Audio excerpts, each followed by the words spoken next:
జై భీమ్. ఏమైనా ఇంత దమ్ము లేదు. అక్కడైతే చేతులు కూడా లేస్తలేరు అక్కడ మన సోదరు. జై భీమ్. మనము సింహగర్జన ఇంత పెద్ద ఎత్తున చేసినాం. ఇక చిన్న మీటింగ్ మనది. ఇది మీ అందరికీ కృతజ్ఞతలు చెప్పే మీటింగ్లో మీరు ఇంత తక్కువ అవాస్తో చేస్తే ఎట్లా? జై భీమ్, జై భీమ్ అట్లా ఉండాలి. అది గర్జన. జై మాలా, జై మాలా. అసలు ఎక్కడ స్టార్ట్ చేయాలనో అర్థమైతలేదు. ఎందుకంటే ఏమేమి ఉన్నాయో అన్నీ చెప్పేసిండ్రు. చిన్నగా చెప్పేసిండ్రు. అందరు కూడా స్పీకర్లు చాలా మంచిగా మాట్లాడిండ్రు. యాక్చువల్లీ నాకు కూడా చాలా పాయింట్ రాసుకున్నాను నేను. ఇక్కడ ప్రత్యేకంగా ఎవరైతే లోకల్ నాయకులు ఉన్నారో అందరూ చక్కగా మాట్లాడడం జరిగింది.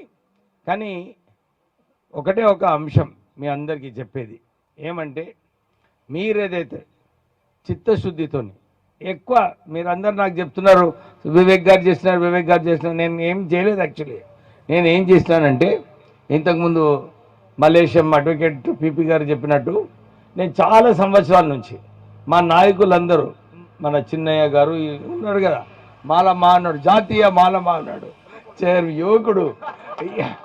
చాలా అసోసియేషన్స్ ఉన్నాయి మనకు, మన ఎస్సీ అసోసియేషన్స్ ఉన్నాయి.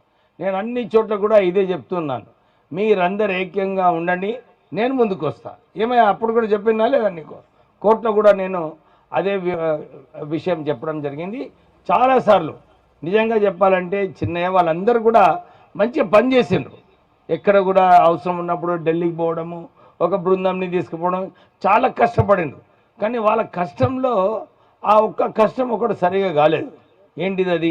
అందరు కూడా ఒక ప్లాట్ఫామ్ మీద వచ్చి మనం కొట్లాడినప్పుడు భరోసా ఎట్లా రావాలి ప్రజలకు? మన ప్రజలకు భరోసా రావాలంటే అందరం కూడా ఐక్యంగా ఉన్నాము.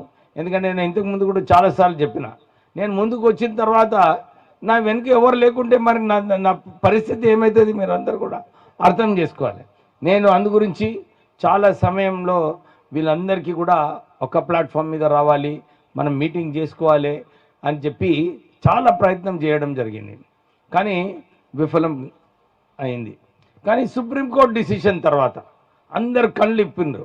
అందరు అనుకున్నారు, అరే లేదు మనం రావాలి ఒక తాటిపైకి, మనం అందరం కలిసి కొట్లాడాలని చెప్పి ఒక ఆలోచన రావడం జరిగింది.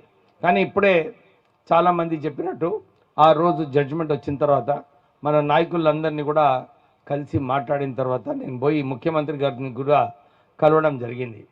కానీ అన్ని చోట్ల కూడా అన్ని పొలిటికల్ పార్టీస్లో అందరు కూడా ఇదే ఒక ఇంప్రెషన్ క్రియేట్ చేయడం జరిగింది. మాలలు చాలా తక్కువ సంఖ్యలో ఉన్నారు, వీళ్ళను మనం కేర్ చేసేది అవసరం లేదని చెప్పి, మనకు ఏదైతే ఆత్మ గౌరవం, మన గౌరవం దల్గాలో మన మాలలకు ఆ గౌరవం తగ్గట్లేదు. అందు గురించి నేను ఒక నిర్ణయం తీసుకున్నాను. అప్పుడు లేదు ఏది ఏమైనా కానీ మన మాలలకు ఏదైతే సెల్ఫ్ రెస్పెక్ట్ రావాలో దాన్ని తీసుకురావాలని చెప్పి నేను బయటికి రావడం జరిగింది. నాకు చాలా విమర్శించిండు, అరే ఏంది వివేక్ వస్తున్నాడు బయటికి, చాలామంది నా మీద ఒత్తిడి కూడా తీసుకొచ్చారు. నువ్వు పక్కకు జరుగు సార్, మాల లీడర్ కాకు, నువ్వు ప్రజల కోసం కొట్లాడాలని చెప్పి చాలామంది నా మీద ఒత్తిడి తీసుకురావడం జరిగింది. కానీ నాకు ఎప్పుడు కూడా ఇదే ఆలోచన, అరే మనం మాలలకు ఏదైతే రెస్పెక్ట్ తగ్గాలో ఆ రెస్పెక్ట్ తగ్గట్లేదు.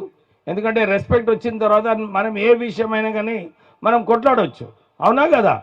అయితే నేను ఇదే ఒక్కటే అంశం పైన బయటికి రావడము, వాళ్ళకి కూడా అందరికీ చాలా చోట్ల కూడా నన్ను సస్పెండ్ చేయమని చెప్పి పార్టీలో పిలవడము.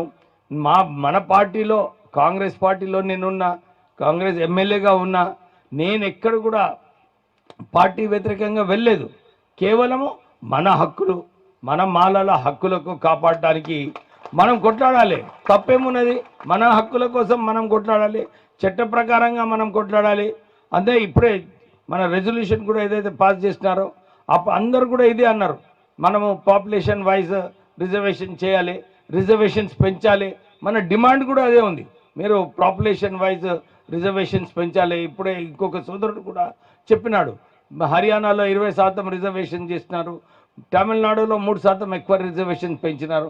మనకు కూడా రిజర్వేషన్ పెంచితే ఈ గొడవనే ఉండదు. కానీ ఒక విషయం అయితే ఉన్నదయా, బాబాసాహెబ్ అంబేద్కర్ గారు మన కాన్స్టిట్యూషన్లోనే రాసిండ్రు. ఏమని రాసిందంటే ఈ ఎస్సీ కులాలు ఇవన్నీ కూడా విభజిస్తే ఈ రిజర్వేషన్స్ కూడా పోయే ప్రమాదం ఉన్నదని చెప్పి బాబాసాహెబ్ అంబేద్కర్ గారు కాన్స్టిట్యూషన్లోనే రాయడం జరిగింది. ఆర్టికల్ 341 ఇదే చెప్తుంది. ఏమని చెప్తుందంటే ఈ కొంచెం అందరికీ కూడా న్యాయం కావాలంటే ఈ హోమోజీనియస్ గ్రూప్ పెట్టాలి. ఈ హోమోజీనియస్ గ్రూప్ ఉన్నప్పుడే దళితులు వాళ్ళ హక్కుల కోసం కొట్లాడుకోవచ్చు. లేకుంటే విభజించి విభజించి విభజించి ఎస్సీల హక్కులన్నీ కూడా కోల్పోతాయని చెప్పి అప్పుడే ఆ రోజులలో 1950లో బాబాసాహెబ్ అంబేద్కర్ గారు కాన్స్టిట్యూషన్లో రాయడం జరిగింది. ఇప్పుడు కూడా మనం ఇదే చెప్తున్నాము. మనమందరం కూడా కలిసి మనం సాధించుకోవాలి. ఇన్ని బ్యాక్లాగ్లు ఉన్నాయి, సరైన పొజిషన్స్ లేవు, ఆర్థికంగా మనం ముందుకు వెళ్ళాలి. ఎక్కడ కూడా ఈ హక్కుల గురించి ఎవరు కొట్లాడతలేరు. చాలా అవకాశాలు ఉన్నాయి. కానీ ఈ కేవలము విభజించి మన దళితులకు ఎట్లా వీక్ చేయాలని చెప్పి ఈ ప్రయత్నాలు అన్నీ కూడా జరుగుతున్నాయి.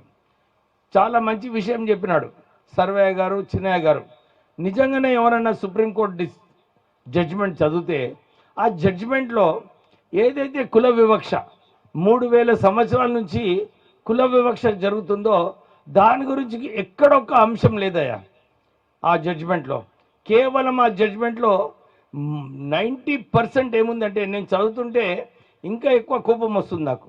ఎందుకంటే దాంట్లో కేవలము ఎట్లా దళితులను కించపరచాలి, ఎఫిషియన్సీ లేదు దళితులకు, ఈ రిజర్వేషన్స్ ఎట్లా తీసేసేయాలి, ఎట్లా ఈక్వాలిటీ ఉండాలి. అరే 3000 సంవత్సరాలు కుల వివక్ష చేసి గ్రామాలలో దూరంగా పెట్టి దళితులకు నువ్వు కాంపీట్ చేయమంటే ఎట్లయితుంది? నిజంగా ఆలోచించే విషయం ఉన్నది. అందరూ కూడా ఎక్కడైతే దళితులు ఉన్నారో మంచిగా పనిచేస్తున్నారు. కానీ ఆ జడ్జిమెంట్లో ఏదైతే చీఫ్ జస్టిస్ చంద్రచూడ్ గారు రాశారో కేవలం దళితుల మీద ఏదైతే వివక్ష ఉందో, వారి కోపం ఏదైతే ఉందో దళితుల మీద, ఆ జడ్జిమెంట్లో మనం మంచిగా స్పష్టంగా చదవచ్చు. దాంట్లో ఇంకో విషయం అంటాడు, ఎంపెరికల్ డేటాతో. ఎందుకంటే ఏదైతే దుష్ప్రచారం చేస్తున్నారో అందరూ, లేదు వీళ్ళు వ్యతిరేకంగా చేస్తున్నారు, కేటగరైజేషన్ వ్యతిరేకంగా చేస్తున్నారు, ఇవన్నీ కూడా ఏదైతే చెప్తున్నారో నిజంగా జడ్జిమెంట్ చదివితే జడ్జిమెంట్లో ఏముందంటే డేటా కలెక్ట్ చేయండి, సెంట్రల్ గవర్నమెంట్ సెన్సస్ తీసుకురండి, ఎంత ఉన్నది, ఎంత ప్రపోర్షన్గా రిజర్వేషన్స్ పెంచాలి, ఇతర రాష్ట్రాలలో పెంచుతున్నారు, మన రాష్ట్రంలో కూడా పెంచేది అవసరం ఉన్నది, ఎంతమందికి కొలువులు వచ్చినాయి, ఎంతమందికి కొలువు రాలేదో, ఇక్కడ కేటగరైజేషను పాపులేషన్ వైజ్ చేయమని ఎక్కడ లేదు. దీంట్లో కేవలము ఎంతమందికి ఉద్యోగాలు వచ్చినాయో, ఎవరికి ఉద్యోగాలు రాలేదో వాళ్ళకి ఎక్కువ రిజర్వేషన్ ఇవ్వమని చెప్పినారు. మేము అదే మా డిమాండ్ కూడా. ఎక్కువ రిజర్వేషన్స్ చేసినప్పుడు ఎవరికైతే రాలేదో వారికి కూడా అవకాశం కల్పించే మార్గం ఉంది దీంట్లో. కానీ కేవలము దళితులందరినీ కూడా విభజించాలని చెప్పి వీళ్ళందరూ ప్రయత్నం చేస్తున్నారు. ఇప్పుడే చాలా చక్కగా ఏదైతే చెప్పినారో అమిత్ షా గారేమో అంబేద్కర్ పైన ఆయన మాట్లాడుతూ ఎంత క్యాజువల్గా, నిజంగానే ఆయనకు దళితులు ఏందో ఆయనకు అర్థం కాదు, ఇదే ఫ్యాషన్ అయిపోయింది అంటున్నాడు. అంటే ఏమన్నమాట? అంబేద్కర్ చెప్పడము ఒక ఫ్యాషనా? ఇదా అంబేద్కర్ గారి పైన నువ్వు ఏదైతే విషం జల్లినావో ప్రజలందరూ కూడా గమనిస్తున్నారు. నిజంగానే అంబేద్కర్ గారు ఈ దేశానికి, ఈ ప్రపంచంలోనే అందరికన్నా ఎక్కువ విగ్రహాలు ఉన్నాయంటే అంబేద్కర్ గారు ఎందుకున్నాయి? వారు ప్రజల కోసం కొట్లాడారు, బీద ప్రజల కోసం కొట్లాడారు. ఆ హిందూ సివిల్ కోడ్ మీరు దళితులకే కాదు, దళితుల హక్కుల కోసం కొట్లాడిండు, దళితులను కాపాడిండు కాన్స్టిట్యూషన్లో. దాంతోపాటు వారు కూడా మహిళల కోసము, కార్మికుల కోసము, అందరూ ఎవరైతే నష్టపోయినారో వీళ్ళందరినీ కూడా కాపాడటానికి అంబేద్కర్ గారు కాన్స్టిట్యూషన్లో ఏదో ఒక ప్రొవిజన్ పెట్టడం జరిగింది. వారిని కించపరచడం ఒక ఫ్యాషన్ అయిపోయింది. అంబేద్కర్ గారి మీద ఏదో ఒక నిందనాలు వేయడం ఒక ఫ్యాషన్ అయిపోయింది. మేము దాన్ని తీవ్రంగా గడ్డిస్తున్నాము.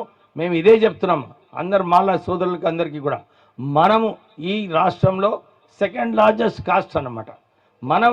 మనది సత్తా చూపించుకునే అవసరం ఉంది. మీరందరూ కూడా చూపించండి. 1 డిసెంబర్ నాడు ఏంటి మాలలో ఎంత సంఖ్య ఉన్నారు, ఎంతమంది ఉన్నారు, మన క్రమశిక్షణ ఏదైతే మన మాలలో ఉందో ఆ రోజు ఆ మీటింగ్లో మనం చూపించినాము. 2 గంటల నుంచి 7 గంటల వరకు ఇంత లక్షలాది మంది ఎక్కడ కూడా డిస్టర్బెన్స్ కాకుండా మీరందరూ ఆ మీటింగ్ని విజయవంతం చేస్తున్నారంటే మీ అందరికీ కూడా సల్యూట్ కొట్టే అవసరం ఉన్నది. ఎందుకంటే ఇంత పెద్ద వర్షం వచ్చినప్పుడు కూడా అందరూ కుర్చీలు తీసుకొని పైకి ప్రొటెక్ట్ చేసుకున్నారు, కానీ మీటింగ్లో నుంచి ఎవరొక్కరు కూడా బయటికి వెళ్ళలేదు. ఎంతమంది మీటింగ్లో ఉన్నారో అంతమంది బయట ఉన్నారు. అంటే వాళ్ళ ఒక కమిట్మెంట్తోని మా అచ్చంపేట ఎమ్మెల్యే వంశీ గారు ఆయన వచ్చినారు, కానీ అక్కడ ట్యాంక్మెంట్ దగ్గరనే వారు ఆగడం జరిగింది. ఎందుకంటే అంత రష్ ఉంది, వెహికల్స్ అన్నీ కూడా పోవడానికి కష్టమైంది. అయితే అందరూ మాలలు మన సత్తా ఏముందో ఏంటిది మన సత్తా అని చెప్పి ఆ రోజు మనం చూపించుకోవడం జరిగింది. అందరికీ కూడా ఒక స్ట్రాంగ్ మెసేజ్ పోయింది, అరే మనం మాలలతో పెట్టుకోవద్దు, మనం కూడా వారికి కూడా మనం గౌరవం ఇవ్వాలని చెప్పి అందరు కూడా చర్చించుకుంటున్నారు.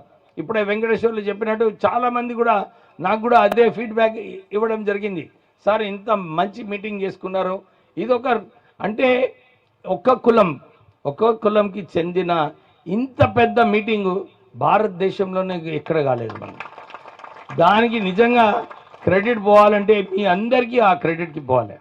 ఎందుకంటే చాలామంది ఇప్పుడు బైన్సా నుంచి ఇతర గ్రామాల నుంచి రమేష్ గారు అందరు కూడా చెప్పినారు, సార్ మేము మా సొంత పైసలు పెట్టుకొని మేము రావడం జరిగిందండి. అంటే ఎక్కడ ఎవరు కూడా ఈ మీటింగు ఎట్లా సక్సెస్ చేయాలి, ఎట్లా మనము ఈ మీటింగ్లో మన సత్తా చూపించుకోవాలని చెప్పి అందరు కూడా ఒక కమిట్మెంట్తోని మీరు అందరు కూడా రావడం జరిగింది. నిజంగానే మనము ఏదైతే ఆలోచించుకున్నామో మన కులంని మనం కాపాడుకునే అవసరం ఉన్నది. మన కులంని మనకు అన్యాయం జరిగితే మనం దాని వ్యతిరేకంగా కొట్లాడేది అవసరం ఉన్నదా లేదా? మనమందరం ఐక్యంగా ఉన్నప్పుడే మనం కొట్లాడవచ్చు. నేను కూడా చాలాసార్లు నేను మొన్న మీటింగ్లు అయిన తర్వాత కూడా నేను ఒక పెద్ద నాయకుని దగ్గర వెళ్ళినప్పుడు కూడా వారికి అదే చెప్పినాను, మీరు సరిగా జడ్జిమెంట్ చదవలేదు, ఎంపెరికల్ డేటా అంటే పాపులేషన్ అని అనుకుంటున్నారు, అంటే అన్ని తప్పుడు ఏదైతే ప్రచారం జరుగుతుందో రాజకీయ నాయకులందరూ కూడా ఈ తప్పుడు ప్రచారాన్ని వాళ్ళు నమ్ముతున్నారు. అయితే దాన్ని వ్యతిరేకంగా కరెక్ట్గా ఏమున్నది చెప్పే అవసరం ఉన్నది. నేను అందు గురించి సర్వయ్య గారికి చెప్పినాను, ఈ సుప్రీంకోర్టు డిసిషన్ గురించి ఒక రౌండ్ టేబుల్ కాన్ఫరెన్స్ పెట్టేది అవసరం ఉన్నది.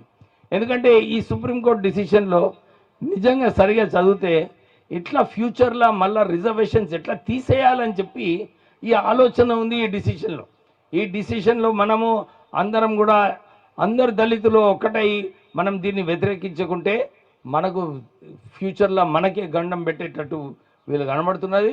నిజంగానే ఏదన్నా యాక్షన్ తీసుకోవాలనుకుంటే ఏదైతే జడ్జిమెంట్లో దళితుల వ్యతిరేకంగా ఈ అన్ని అంశాలు రాస్తున్నారో దాని వ్యతిరేకంగా మనం పోరాటం చేయాలి. నిజంగానే సుప్రీంకోర్టుకి ఆ అధికారం లేదు, ఇష్టం వచ్చినట్టు రాయటము వాళ్ళకి అధికారం లేదు. అక్కడ నిజంగా రాయాలంటే దళితుల మీద ఎట్లా కుల వివక్ష జరిగింది ఈ 3000 సంవత్సరాలు, దళితులకు ఎట్లా కాపాడాలి, ఎట్లా వీళ్ళని పైకి తీసుకురావాలి, ఎవరైతే వెనుకబడి ఉన్నారో దళితులలో వాళ్ళకి ఇంకెక్కువ ఫెసిలిటీస్ ఇచ్చి వీళ్ళని కూడా కాంపీట్ చేసి వీళ్ళకు కూడా ఉద్యోగాలు కల్పించేటట్టు చేసే బాధ్యత ప్రభుత్వాన్ని సుప్రీంకోర్టుది అందరిపైన ఉంది. కానీ వారు ఏదైతే జడ్జిమెంట్లో మా దళితుల వ్యతిరేకంగా వారు అంశాలు వాడినారో దాన్ని మనం తీవ్రంగా ఖండించాలి, వ్యతిరేకంగా చేయాలి. పొలిటికల్ పార్టీస్ మీద కూడా మనము ప్రెషర్ తీసుకురావాలి. ఎందుకంటే ఈ ప్రెషర్ తీసుకొచ్చినప్పుడే వాళ్ళకు కూడా అర్థమవుతుంది ఏది కరెక్టో ఏది రాంగో. సుప్రీంకోర్టు నిర్ణయం ఇచ్చినప్పటికీ కూడా ప్రభుత్వంలో అధికారం ఉంది, ఏది కరెక్ట్ చేయాలో ఏది కరెక్ట్ చేయదో కేంద్ర ప్రభుత్వంకి అధికారం ఉంది. కేంద్ర ప్రభుత్వం పైన ఒత్తిడి తీసుకొచ్చే అవసరం ఉన్నది. ఎందుకంటే అమిత్ షా గారు ఏదైతే పాటలు పాడుతున్నాడో అదే పాటలు అందరూ కూడా పాడుతున్నారు. దాని వ్యతిరేకంగా మనము డెఫినెట్లీ మనం అందరం కూడా కొట్లాడాలి. మీరందరూ కూడా ఇంత చక్కటి కార్యక్రమం చేసినందుకు మీ అందరికీ కూడా మళ్ళీ ధన్యవాదాలు, అభినందనలు చెప్తూ మీ అందరికీ కూడా ఒక మంచి కార్యాచరణ మేమందరం కూడా ఇప్పుడే భాస్కర్ చెప్పినాడు, మీరందరూ కూడా చర్చించండి ఈ మీటింగ్ తర్వాత ఏం చేస్తే నెక్స్ట్ బాగుంటుంది. మేము ఇవాళ ఇప్పుడు నిజామాబాద్ పోతున్నాము, అక్కడ కూడా మాట్లాడతాము. అన్ని డిస్ట్రిక్ట్లలో అన్ని చోట్ల వెళ్ళి ఈ ఒక్క మీటింగ్ సక్సెస్ చేసిన తర్వాత మళ్ళా ముసుకేసుకొని ఇంట్లో కూర్చుంటే నడుస్తుందా? ఏమయ్యా ఇంకా ఎవడు చేతులే నడుస్తుందా? నడవది.